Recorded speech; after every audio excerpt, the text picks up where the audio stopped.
ჩვენი პარტიული აქტივი არის ჩვენი დიდი ოჯახის წევრებისგან შემდგარი ამაყი ადამიანების ერთობა, რომელიც მთავარი დასაყრდენი, მთავარი ძალაა იმ ბრძოლაში, რასაც ჩვენი სამშობლოსთვის ბრძოლა ქვია და დღეს მე ვთქვი და აქაც გავიმეორებ, რომ ჩვენ ბრძოლით არ უნდა დავიღალოთ. სიმშვიდე ყველას გვიხარია, ყველას მოგწონს, მაგრამ ქართველს ბრძოლა არ შეშლია არასდროს. აქ მაინდა-მაინც არ არის საუბარი ტყვით ბრძოლაზე, ეს უნდა ავიშოროთ და ავირიდოთ სწორედ იმ ბრძოლით, რომელსაც ჩვენი სამშობლოსთვის ბრძოლა ქვია, მშვიდობისთვის, კეთილდღეობისთვის ბრძოლა ქვია და უნდა უზრუნველყოთ ყველამ ერთად. ეს პათოსი იგრძნობოდა დღეს დარბაზში, რომ შვილებსაც კი ვასწავლოთ, რომ ჩვენს ქვეყანაში გადაწყვეტილებები უნდა მიიღებოდეს ჩვენი ხალხის მიერ არჩეული ხელისუფლების მიერ და ვეღარასდროს ვეღარავინ უნდა შეძლოს, რომ გარედან მართოს ეს ქვეყანა. ეს არის მთავარი. ამის შემდეგ უკვე კეთილდღეობაც ამაზე დაფუძნებით უფრო მარტივად შეიძლება მიიღწეს, მშვიდობაც უფრო მარტივად შეიძლება მიიღწეს, თუ ჩვენს სუვერენიტეტს დამოუკიდებლობას მოუთხრილდებით და გასაკვირი არ არის, რომ დამოუკიდებლობისთვის ბრძოლა არის მთავარი ბრძოლა.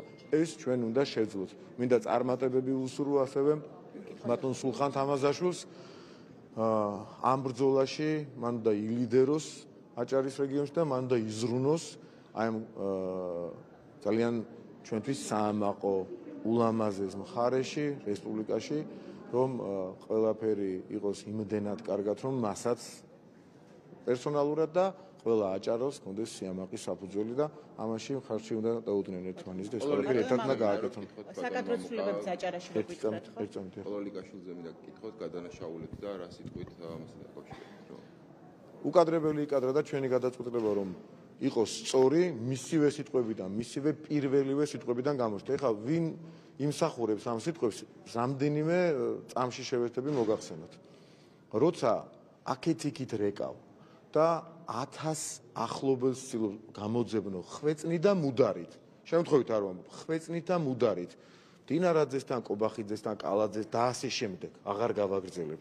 და იხვეწები რომ იქნებ რამენაირად შევცვალოთ გადაწყვეტილება და ასე შემდეგ და როდესაც დარწმუნდები რომ ეს გადაწყვეტილება არ შეიცვლება, შემდეგ ასეთ რაღაცას კადრულობ მის პიროვნულ თვისებებზე, ალბათ ვინ არის და რას იმსახურებს, აქედან უნდა ვიმსჯელოთ. ეს ერთი. არ მინდოდა ამ თემას შევხებოდი, მაგრამ უკადრებელი იკადრა და ყოველგვარი წითელი ხაზი გადაკვეთა.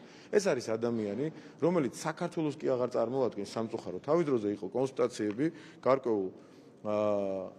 გარკვეულ პარტნიორებთან და არ გაგიკვირდება თუ ჩვენ ბევრი გადაწყვეტილება გარკვეული კონსენსუსების და კომპრომისების საფუძველზე მიგვიღია, მაგრამ ამ დეტალებში აღარ შევალ. დაგიდასტურებთ იმას, რომ იყო თავის დროზე პარტნიორებთან გარკვეული კონსულტაციები, რჩევები მათი, ასე ვთქვათ, ჭყალებს რომ მის გარეშე ერბილად და ბუნებრივია ჩვენც ყველას გვიხარია და გვიხარო და როდესაც სხვადასხვა უმაღლეს თანამდებობებზე ჩვენი ქვეყნის წარმომადგენლები ქართველები არიან ხოლმე. ეს ბუნებრივია, ყველას გვიხარია. მაგრამ როდესაც ის საქართველოს კი აღარ წარმოადგენს თავის პატრონებს. ახლა რომ გული წყდება, რომ პრემიერს ურეკავდა და არ იღებდა, ჩვენც ძალიან გული წყდება, ჩვენ კი არა მთელ საქართველოს. როდესაც საქართველოს ჭირდება პარტნიორებთან ამ გაურკვეველ ურთიერთობებში მისი როლი, მისი სტატუსი, მისი ჩართულობა და იქით არის სახვეწარი ამ დროს, მაშინ უნდა მიხვდეს.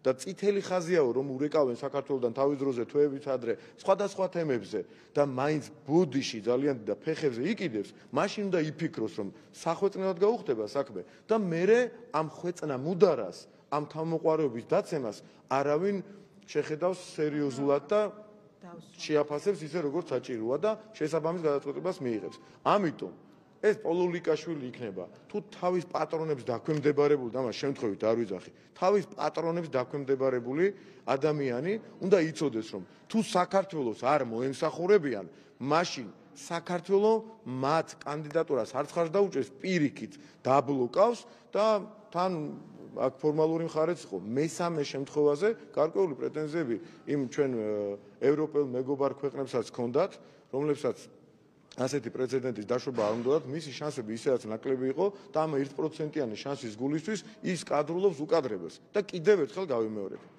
ნებისმიერი ადამიანი, რომელიც გვიხარია ჩვენ იმიტომ, რომ ის არის ქართველი, ის არის საქართველოს მოქალაქე, სხვადასხვა პოზიციებზე არის ძალიან კარგი ოღონდ იმ შემთხვევაში, თუ ის წარმოადგენს საქართველოს და მის ხელისუფლებას და როდესაც პარტნიორებთან ურთიერთობაში გჭირდება, მაშინ რომ ხრება და მაშინ ჩნდება და ზარებით იკლებს ყველას და ყველაფერს და მათ შორის პრემიერ-მინისტრს, როდესაც მას ჭირდება პერსონალურად და მის პატრონებს ჭირდებათ და როგორ დაეპატრონენ თავის დროზე ეს უკვე ასე იყო და თავიდან თამაშობდა თუ მერე დაიწყო თამაში, ამაზე თვითონ გაცეს პასუხები. ეხლა შეიძლება ის რაღაც მოლოდინები ქონდეთ, რომ შემოვა ქართულ პოლიტიკაში ჩამოვაკ და ახვედრებენ მინიმუმ 2 ქართულ ბრჭყალებში, ქართულს რო ვეძახი უკაცრავად, ნაციონალური მოძრაობის ტელევიზიას და გახდება გმირი, როგორ დაიჩაგრა საქართველოსთან და ამ ყველაფერს რეალური საფუძველი ქონდა, მორალური საფუძველი ქონდა და როდესაც ხვის მიმართ რაღაცებს დაავალებენ, რომ იძახოს, თვითონ თავის თავში ეძებოს პრობლემა ყველამ.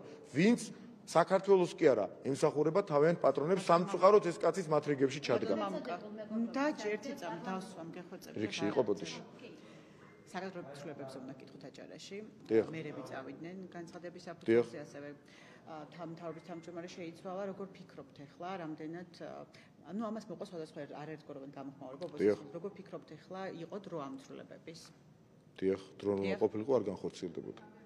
ხო, შეგვიფასოთ პოლიტიკა. შეგიფასეთ, დრო რომ ყოფილიყო არ განხორციელდებოდა, კიდევ უფრო ვრცლად უგნებავთ, მე შემიძლია გითხრათ, რომ ყველა ცვლილება ემსახურება გაჯანსაღებას, კიდევ უფრო გაუმჯობესებას ჩვენი საქმიანობის, ჩვენ გვაქვს ზეამბიციური მიზნები, გადაჭარბების გარეშე ვამბობ, მათ შორის განვითარების თვალსაზრისით, მათ შორის ნებისმიერი თვალსაზრისით, რაც ეხება მენეჯმენტის გაუმჯობესებას.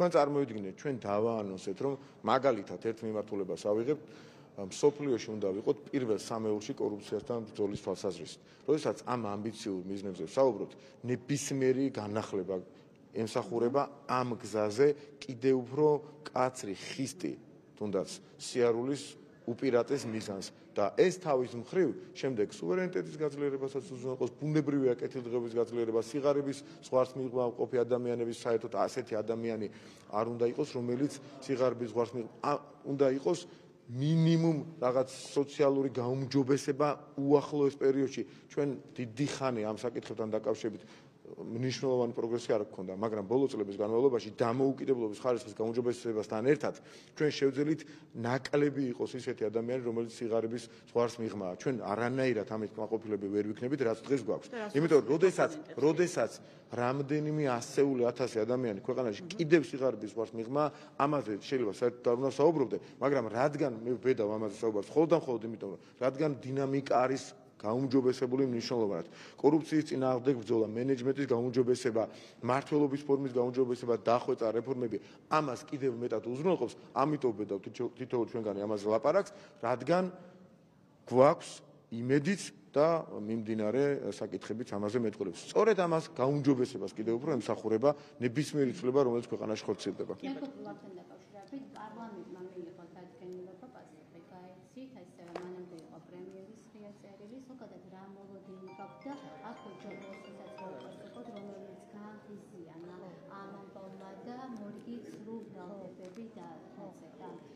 ჯოულსონ მაგარი კაცი.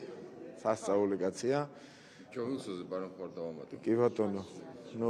უკვე კომიკურ ფიგურად იქცა, ყოველ შემთხვევაში ქართული საზოგადოებისათვის ასეთი სასაცილო კაცების იმედზე არ უნდა იყვნენ, მაგრამ უფრო დიდი უბედურება ის არის, რომ ამ სასაცილო ადამიანების გარდა უფრო სერიოზული ძალები უჭერენ მხარს ჩვენს აგენტურულ ოპოზიციას, საქართველოს წინააღმდეგ ბრძოლაში არიან ჩართულები და როდესაც ჩვენი ოპონენტები კითხულობენ, სად არის deep state-ი, ვინ არის, რა გვარია deep state-ი, რა ქვია deep state-ს, აი ესეთ სასაცილო ამბავია, თავის გასულელების ხელოვნებით არიან დაკავებულები, იქიდან გამომდინარე, რომ ტრამპი ამბობს, რომ deep state-ი ეს არის დიდი გამოწვევა თანამედროვე მსოფლიოისათვის და არა მხოლოდ ამერიკისათვის, მაგრამ ტრამპს რომ არ დავესესხოთ და მისი სიტყვების იმედად რო არ ვიყოთ. ჩვენ ხო ვიცით, რომ სოფლიოში არსებობს არაფორმალური გავლენები, რომელიც სამწუხაროდ მოდებულია დღეს მთელ ევროპის კონტინენტზე რამდენიმე გამონაკლისის გარდა.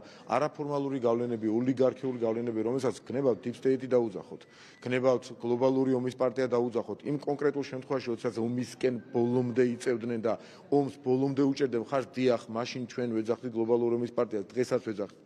დღესაც კი ეს ძალები მხარს უჭერენ ომს. გლობალური ომის პატია დიახ ამერიკაში როგორც მოიხსენებენ deep state-ია, დიახ ეს სწორია და მისამართები ამ ადამიანების კი არა, ეს არის ადამიანების ერთობა, რომელმაც შეძლეს რომ უდიდესი კორპორაციული მიზნებიდან არა ფორმალური ოლიგარქიული გავლენების გაძლიერების მიზნებიდან ბევრ ქვეყანაზე კონტროლი დაამყარეს. ეს ვერ შეძლეს საქართველოზე, ამით მე პირადად ამაყი ვარ, ამით ამაყია არა მხოლოდ საქართველოს ხელისუფლება, არამედ ქართული ხალხი, რომელიც ამ ბრძოლაში იქნება თავისი სამშობლოს გვერდით. ძალიან დიდი მადლობა.